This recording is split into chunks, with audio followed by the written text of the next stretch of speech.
Fake news फैलाने वाले खबरदार होशियार। झूठी खबर फैलाने वालों को 5 साल कैद या 10 लाख रुपए जुर्माना होगा। हुकूमत ने साइबर क्राइम तरमीमी बिल का इब्तदाई मुसव्वदा तैयार कर लिया। मुसव्वदे के तहत डिजिटल राइट्स प्रोटेक्शन अथॉरिटी कायम की जाएगी। अथॉरिटी को सोशल मीडिया से मवाद ब्लॉक करने या हटाने का इख्तियार होगा। जानबूझकर झूठी मालूमात फैलाने, खौफ व हिरास और बेअमनी पैदा करने वालों को जुर्माना होगा। फौज, अदलिया, मजहबी फिरकावारियत, नस्ली और फहश मवाद हटाया जाएगा। दहशतगर्दी और तशद्दुद की अक़साम को फ़रोग़ देने वाला मवाद भी हटाया जा सकेगा। अथॉरिटी का एक चेयरमैन और 6 अरकान होंगे। अथॉरिटी के फैसले के खिलाफ ट्राइब्यूनल से रुजू किया जा सकेगा।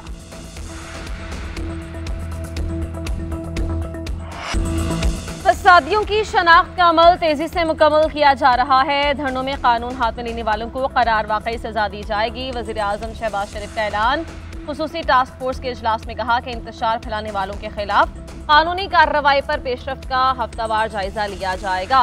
कानून पामाल सरकारी इमलाक को नुकसान पहुंचाने पर कार्रवाई होगी। एहलकारों को शहीद और जख्मी करने वालों को करार वाकई सजाएं दी जाएंगी। आलमी मयार की इंसदाद फसादात फोर्स की तश्कील दी जाएगी। इस्लामाबाद सेफ सिटी में फॉरेंसिक लैब शामिल की जाएगी। इजलास में ब्रीफिंग दी गई कि मौके से कारतूस, खोल और दीगर शवाहिद इकट्ठे किए जा चुके। तमाम शवाहिद फॉरेंसिक के लिए भेजे जाएंगे। तहरीक इंसाफ ने इस्लामाबाद में दरिंदगी और बर्बरियत का मुजाहरा किया। एसपी को कीलों वाले डंडों से मारा गया। उसकी खोपड़ी और दिमाग को नुकसान पहुंचा। बेरहमाना तशद्दुद से 172 पुलिस एहलकार जख्मी हुए। बेशतर की हालत नाजुक है। जत्थों ने राइफल के बट से सिक्योरिटी एहलकारों को अलग अलग करके मारा। जेर इलाज एहलकारों की खोपड़ियां, टांगे और बाजू फ्रैक्चर हो चुके थे। वज़ीर आला पंजाब की काबीना इजलास में गुफ्तगू। कहा, पुलिस एहलकार को नजदीक से गोली मारी जो उसके जिस्म के आर पार हो गई। जिंदगी में कभी ऐसी बर्बरियत और जुल्म और तशद्दुद का मुजाहरा नहीं देखा। शहीद कांस्टेबल के लिए 2 करोड़ 90 लाख रुपए का पैकेज मंजूर। जख्मी एहलकारों के लिए 10 लाख रुपए के पैकेज की मंजूरी। एक झूठा बयानिया चलाया गया है कि गोली क्यों चलाई। ये गोली वो है जो हम देते हैं। ये वो गोली है जो टरखाने के लिए दी जाती है। एक वीडियो ले आओ जिसमें सिक्योरिटी एजेंसीज, जिसमें कोई लॉ एनफोर्समेंट एजेंसीज का एहलकार, पुलिस, रेंजर्स का, फौज का कोई भी एहलकार स्ट्रेट फायरिंग कर रहा है प्रोटेस्टर्स के ऊपर। एक वीडियो। तहरीक इंसाफ वाले इल्जाम लगाते हैं सबूत नहीं देते। अब तक एक गोली चलने का सबूत नहीं दे सके। ये उस गोली की बात करते हैं जो टरखाने के लिए दी जाती है। वज़ीर इत्तलाआत अता तारड़ की न्यूज़ कॉन्फ्रेंस।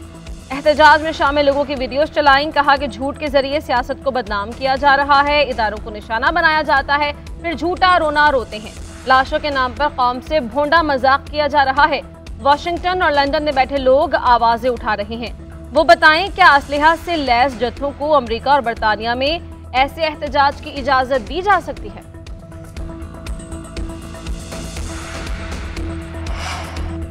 तोशाखाना 2 केस में फर्द जुर्म की कार्रवाई मौखर। बानी PTI और बुशरा बीबी के खिलाफ समाअत जमेरात तक के लिए मुलतवी कर दी गई। बुशरा बीबी अदालत पेश न हुई। दूसरी जानिब बुशरा बीबी को पेशावर हाई कोर्ट से 23 दिसंबर तक राहदारी जमानत मिल गई। वकील ने मौके पर इख्तियार किया कि बुशरा बीबी ने 27 मुकदमात में राहदारी जमानत दरख्वास्तें दायर की हैं। एडिशनल अटॉर्नी जनरल ने इस्तदा की कि उन्हें अदालत में पेश होने का पाबंद किया जाए। जस्टिस वक़ार अहमद ने रिमार्क्स दिए कि हम इनको राहदारी जमानत इसलिए देते हैं कि ये वहाँ मुतल्लिका अदालतों में पेश हों।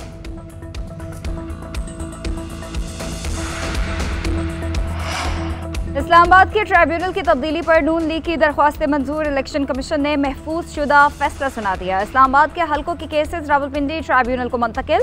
तीनों हल्कों से मुतालिक समाअत जस्टिस रिटायर शकूर पराचा करेंगे। इससे कबल समाअत जस्टिस तारिक महमूद जहांगीरी के रूबरू मुकर्रर थी।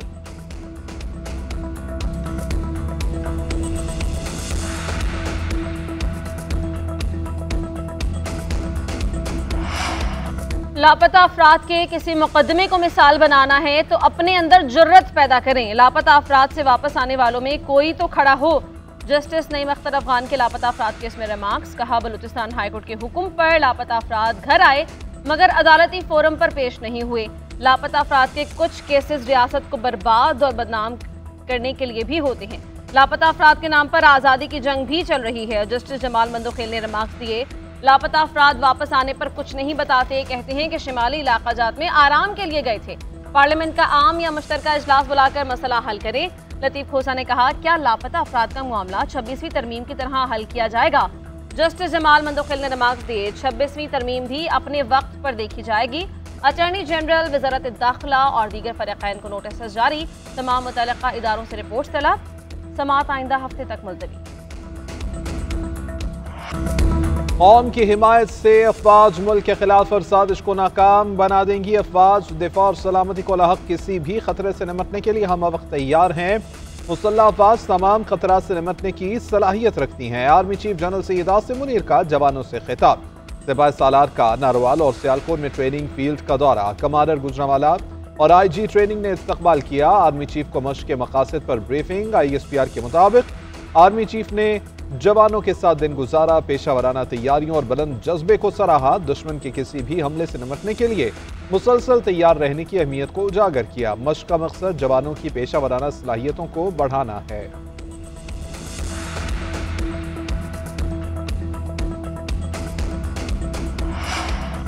वज़ीर आज़म शहबाज शरीफ 2 रोज़ा सरकारी दौरे पर सऊदी अरब रवाना। वज़ीर इत्तलात अतातारर और मुआवन खुसूसी तारिक फातमी हमरा हैं। वज़ीर आज़म वन वाटर समिट में शिरकत करेंगे।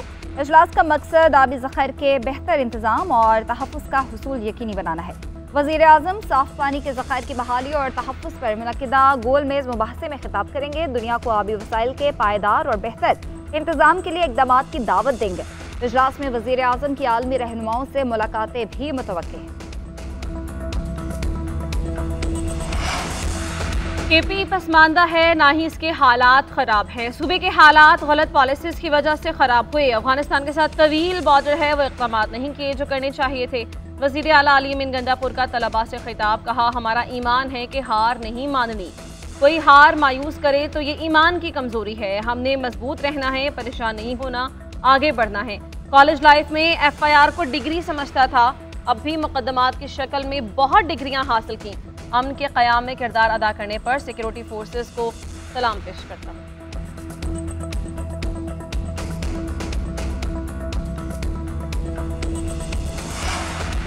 अमन दुश्मनों के गिर्द घेरा तंग। वज़ीर दाखिला मोहसिन नकवी के ज़ेर सदारत एक्शन प्लान की कोऑर्डिनेशन कमेटी का इजलास। नेक्टा और सूबों के दरमियान रवाबित बेहतर बनाने का फैसला। सोशल मीडिया पर कलअदम तंजीमों की सरगर्मियां रोकने के लिए जामे इक़दामात का फैसला। शुरका को अब तक के ऑपरेशंस पर ब्रीफिंग दी गई। मोहसिन नकवी कहते हैं कि मौसर कोऑर्डिनेशन के लिए नेशनल फ्यूजन सेंटर कायम कर दिया गया है। दहशतगर्दी से निपटने के लिए बलोचिस्तान और KP में फोर्स की इस्तेदाद बढ़ाई जाएगी।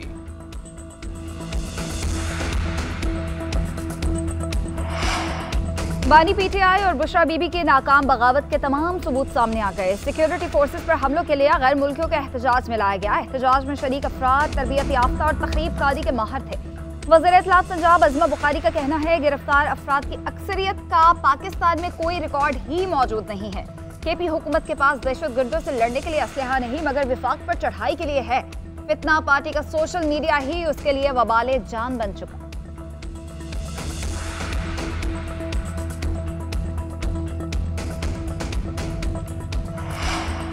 एहतजाज हर शहरी का जमहूरी और आईनी हक है। जाली हुकूमत गिरफ्तार कारकुनों से मुलाकात नहीं करवा रही। गिरफ्तार अफराद के अहले खाना इज़्तिराब में मुब्तला हैं। बताया जाए मुलाकातें क्यों बंद की।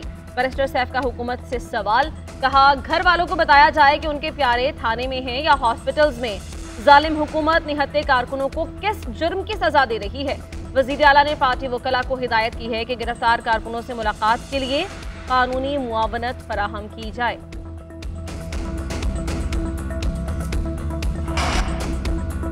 कौन सी क़ुव्वतें हैं जो बानी PTI के लिए अमरीकी कांग्रेस में करारदादें पेश करती हैं। फॉरेन फंडिंग केस में भारतीय और यहूदी मिलेंगे। मुल्क से बाहर बैठे लोग PTI की सियासत कंट्रोल कर रहे हैं। पाकिस्तान में सियासत करने वाली जमात को गैर मुल्की क्यों फंडिंग करेंगे। पीपल्स पार्टी रहनुमा सईद गनी का सवाल। बोले कि इन्हें मुल्क में इंतशार के लिए पैसे दिए जा रहे हैं। सोशल मीडिया पर भी इनके मोहरे नजर आते हैं। नासिर हुसैन शाह बोले कि इंतशार की सियासत नहीं होनी चाहिए। इस्लामाबाद वाली क़िस्त साजिश का हिस्सा थी। एहतजाज में लोग मरे और सैकड़ों जख्मी हुए। बुशरा बीबी और गंडापुर कैसे जानते थे कि रबड़ की गोलियां चलेंगी। हमें इंतशारी सियासत से इज्तनाब करना चाहिए।